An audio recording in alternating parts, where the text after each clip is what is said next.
السلام عليكم guys مر لباد iyo mar saddexaad soo noqod labaad waxaan fiirin doonaa mar labaad ciyaaraha kale ee la ciyaari doono maanta sida Brazilianka Copa America oo xilli kala wareega caawa la ciyaari doono maxaa la dhahaa Norwegianka ay fiirin doonaa laba Braziliana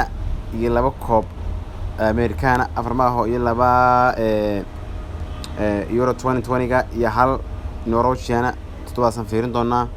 Netherlands iyo Czech Netherlands badanaysa Belgium iyo Portugal Belgium badanaysa Brazil Ecuador Brazil badanaysa Venezuela iyo Peru waxay noqonaysaa under 2.5 goolasho ka hooseyn doonaan Bedo Climate iyo Stakebet waxa badan doonaa Climate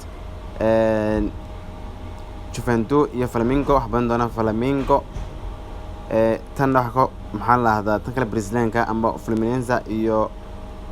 booliista under 2.5 waxay noqon doontaa haddaynu fiirino xadadka lacagta saaran $5 hadii la saarno kale $121 $1 $24 saaran 0.5 ka saarta $12 asxaabta marka laga faa'iideysto koodkana waa idin soo dhigi doona fadlan channel